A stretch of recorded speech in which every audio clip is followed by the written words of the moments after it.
Le gouverneur du Tanganyika, l'honorable Christian Kitungwa Muteba, a entamé la semaine par les échanges avec différentes délégations pour mieux cerner les problèmes en province en vue de mettre en place des solutions durables. La délégation de l'UNICEF a été reçue en premier. L'appui de cette agence des Nations Unies en province ainsi que les perspectives d'avenir ont été passés au peigne fin. Plus tard dans la soirée de lundi, le chef de l'exécutif provincial a échangé avec les médecins chefs des zones de santé qu'accompagnait le ministre provincial de la Santé. Ces derniers ont présenté la situation générale de leur secteur dans la province du Tanganyika avant de solliciter l'accompagnement de l'autorité en ce qui concerne la construction et la réhabilitation des infrastructures adéquates, l'acquisition des outils de travail ainsi que la formation du personnel. Toujours attentif aux préoccupations, le gouverneur Christian Kitungwa Muteba a appelé ses prestataires de santé à la prise de conscience dans l'exercice de leur métier. Il a insisté sur la couverture vaccinale, surtout que la province enregistre à ce jour un taux élevé de cas de poliomyélite et aussi le choléra qui se vit actuellement au Tanganyika. Le numéro 1 de la province a émis le vœu de mettre en place un cadre de redevabilité pour pouvoir évaluer les actions sur terrain.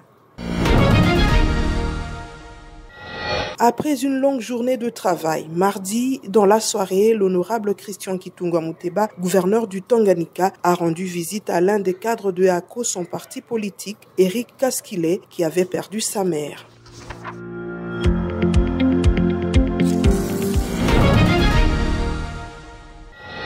La journée de mercredi 31 juillet 2024, le gouverneur de province a commencé par rencontrer les éléments de la police nationale congolaise, Légion nationale d'intervention rapide, l'ENI, qui manifestaient pour réclamer leurs arriérés de salaire au quartier Kichanga sur la rive droite de la Lukuga.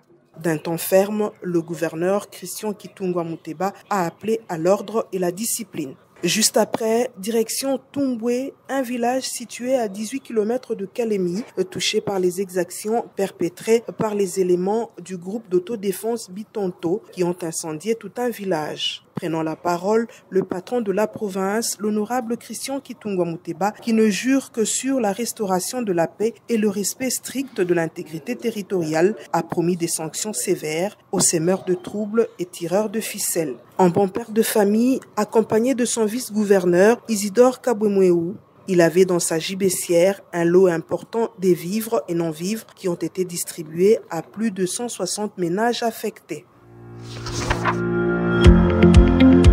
Sur son chemin de retour à Kalemi, le premier citoyen du Tanganyika s'est imprégné de la situation au niveau du poste de péage de Lumfukwe. Sur place, le constat est amer. Le gouverneur du Tanganyika a sévèrement réprimandé la multiplicité des services trouvés sur place qui s'adonnaient à la tracasserie routière. Comme recommandé à travers toute la République, le Tanganyika n'était pas en reste. La commémoration de la journée nationale d'hommage aux victimes du Génocide, vendredi 2 août 2024, a vécu à Kalemi, les drapeaux en berne et le gouverneur du Tanganyika, Christian Kitungwa Muteba, accompagné du président de l'Assemblée provinciale, l'honorable Cyril Kimpu. Dans leur suite, une forte délégation composée des autorités politico-administratives et militaires ont pris part à la messe dite en la paroisse Christ-Roi de Kalemi. Prenant la parole, l'honorable Christian Kitungwa Muteba, gouverneur du Tanganyika, a appelé ses administrés à enterrer la hache de guerre et à promouvoir la paix, gage du développement du Tanganyika.